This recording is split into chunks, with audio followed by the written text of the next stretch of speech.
আসসালামু আলাইকুম সুপ্রিয় দর্শক, নাজনীন কুকিং হাউসে জানাচ্ছি সবাইকে স্বাগতম। আজ আমি সবার প্রিয় ভাপা পিঠা তৈরি করে দেখাবো।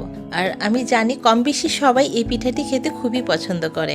একটু ঝামেলা ভেবে এবং একটু সময় বেশি লাগে বলে কেউ বাসায় আর কষ্ট করে বানাতে চান না, বাহির থেকেই পিঠাটি কিনে খেয়ে ফেলেন। তবে আজ আমি কোনো রকম ঝামেলা ছাড়া খুব সহজেই অল্প সময়ে ঘরে থাকা যে কোনো উপকরণ, এমনকি যে কোনো হাঁড়িতে ভাপা পিঠার ছাঁচ পাতিল ছাড়াই আমি তৈরি করে দেখাবো।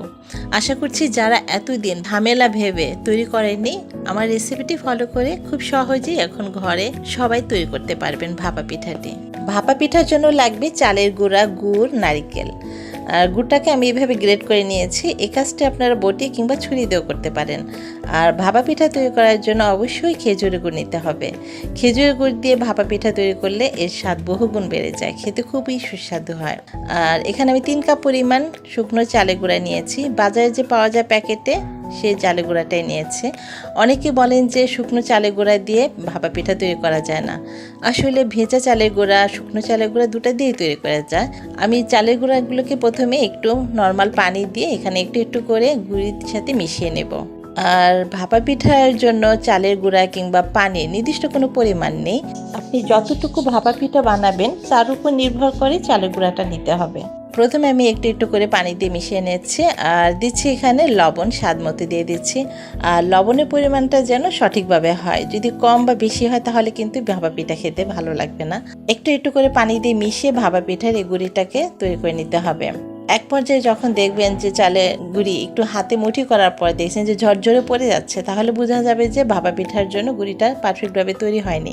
আবারও কিছুক্ষণ এভাবে পানি মিশিয়ে মিশিয়ে একটু একটু করে মিশিয়ে দিয়ে একটু মুঠি করে যখন দেখবেন যে একটু চাকাও হয়ে যাচ্ছে চালের গুঁড়িটা এবং সহজে ভেঙে যাচ্ছে না, ঝরঝরে হয়ে পড়ে যাচ্ছে না, একটু চেপে চেপে ভাঙতে হচ্ছে, তাহলে বোঝা যাবে যে এটা পারফেক্টভাবে হয়েছে।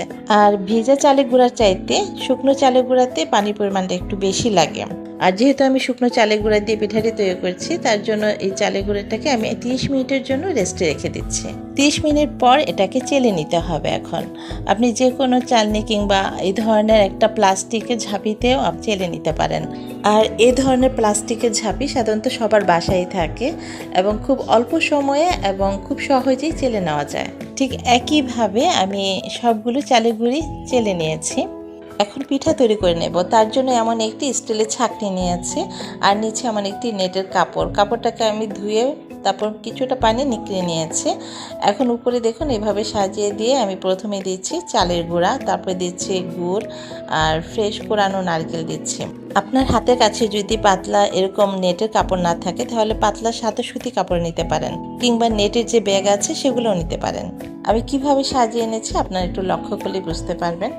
এটা আসলে আপনাদের পছন্দের উপর নির্ভর করবে। আপনারা গুড়, নারিকেল, চালের গুঁড়া একসাথে মিশিয়েও করতে পারেন, আবার মাঝখানে শুধু গুড় নারিকেল দিয়েও করতে পারেন। আমি এখানে 2টা লেয়ারে তৈরি করব এবং গুড় নারিকেল একটু বেশি দিয়ে একটা বড় সাইজের ভাপা পিঠা তৈরি করব।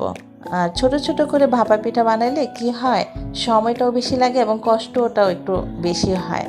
আপনি যদি একটি বড় সাইজের ভাপা পিঠা তৈরি করেন, একদিকে যেমন সময় ও কষ্টটা কম হচ্ছে, অন্যদিকে গ্যাসটাও সাশ্রয় হচ্ছে। এখন চুলায় বসিয়ে দেব। আর আগে থেকে আমি চুলায় একটি হাঁড়িতে পানি বসিয়েছি, চুলার আঁচটা মিডিয়ামে রেখে পানিটা ফুটিয়ে নিয়েছি। এখন এটাকে বসিয়ে দিয়ে ঢাকনা দিয়ে ঢেকে আমি অপেক্ষা করব 10 মিনিট পর্যন্ত।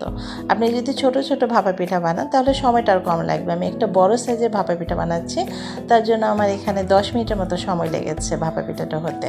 আর পাতিলে পানির পরিমাণটা এমনভাবে নিতে হবে যেন এই ছাঁকনিটা থেকে 1 থেকে 1.5 ইঞ্চি পর্যন্ত নিচে থাকে, তা না হলে পানি যখন ফুটবে তখন পিঠার মধ্যে পানিটা লেগে যাবে, এটা খেয়াল রাখতে হবে। এখন চুলা থেকে নামিয়ে সাথে সাথে গরম থাকা অবস্থায় একটি ছুরি দিয়ে বিভিন্ন শেপের করে কেটে পরিবারের সবাই মিলে ধোয়া ওড়ানো নরম গরম গরম ভাপা পিঠা খেতে পারবেন। আর রাইস কুকারে কিভাবে ভাপা পিঠা তৈরি করা যায় সেই ভিডিও লিঙ্কটি আমার চ্যানেলের ডেসক্রিপশন বক্সে দেওয়া আছে, চাইলে দেখে নিতে পারেন।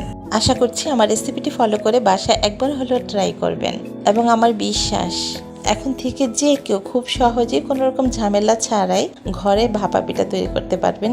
আমার এই রেসিপিটি যদি একটু হলেও আপনাদের ভালো লেগে থাকে তাহলে প্লিজ একটি লাইক দিবেন এবং চ্যানেলটি সাবস্ক্রাইব করে নিয়মিত আমার পাশেই থাকবেন। আজ এ পর্যন্তই, শীঘ্রই আসছি অন্য আরেকটি সহজ এবং মজার রেসিপি নিয়ে। সেই পর্যন্ত সবাই ভালো থাকুন, সুস্থ থাকুন। আল্লাহ হাফেজ।